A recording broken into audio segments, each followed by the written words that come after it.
Hi, I'm Wayne Allyn Root for Personal Liberty.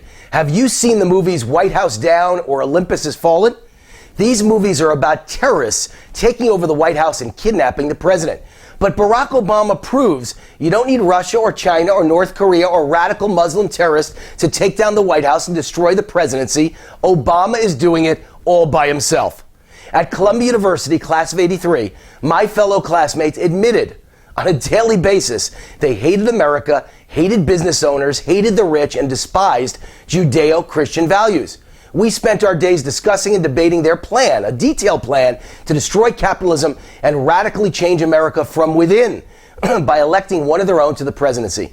Once elected, the plan was to overwhelm the system with spending, taxes, entitlement, and debt. Capitalism would topple, business owners would lose everything, and Americans would be brought to their knees, begging for government to save them. In that way, America would become a socialist nation from within. Barack Obama was one of my Columbia College classmates, and it's clear now that this is the very plan he's implementing. With economic and moral carnage from coast to coast, and now throughout the Middle East, it's clear the White House is down and Olympus has fallen from within. Just look at the facts. In Egypt, 71 churches have been burned and many Christians killed by the Muslim Brotherhood, yet Obama says nothing. As a matter of fact, Obama's White House spokesman made a joke about the killing of Christians in Egypt. Well, the murder of Christians does not pass any red line. Obama is mortified when radical Muslims murder other radical Muslims in Syria. That passes Obama's red line and triggers a desperate desire for America to go to war, spend billions of dollars we don't have, risk the lives of your children to defend our sworn enemy, Al-Qaeda, and risk starting World War III. Unimaginable until Obama came along. When George Zimmerman was found innocent of the death of Trayvon Martin, Obama quickly weighed in. He had so much pain, yet our president says nothing about black-on-black genocide in the streets of Chicago, his hometown, or the out-of-control black-on-white crime wave happening across America. Just in the past few weeks, a white Australian baseball player was murdered by black youth in Oklahoma. A white 88-year-old World War II veteran was murdered by black youth in Spokane. A 1-year-old baby was shot and killed in his stroller during a mugging by black youth in Georgia. And 12 black youths participated in a brutal gang rape in a Wilmington, Delaware park. I'm waiting for Obama to call a press conference and say, these 2 women gang raped by black youth in that park could have been my daughters. This violence by black youth must stop now.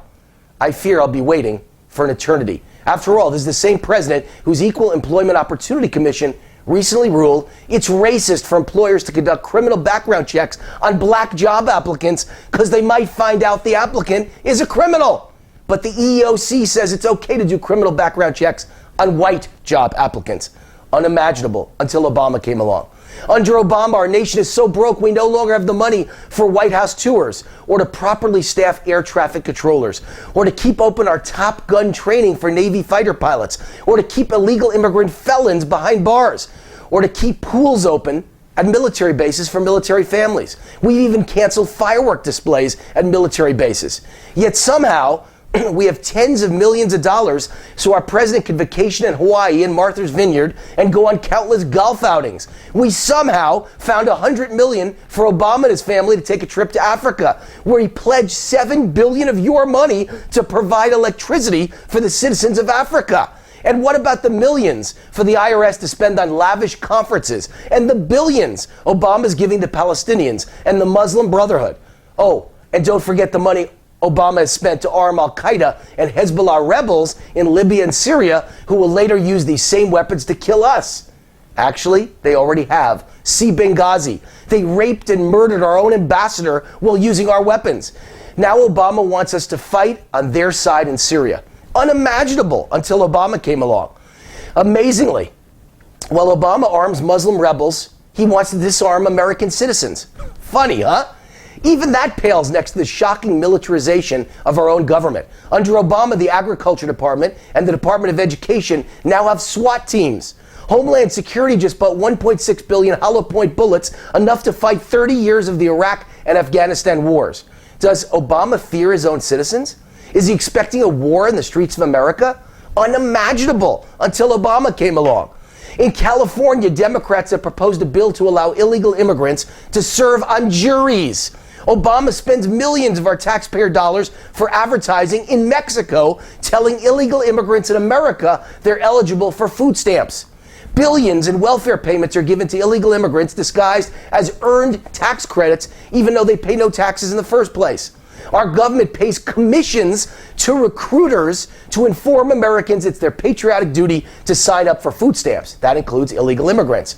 Unimaginable until Obama came along. Obama hands out free Obama phones. The catch is they're all bugged. Big Brother listens to your every word. Unimaginable until Obama came along.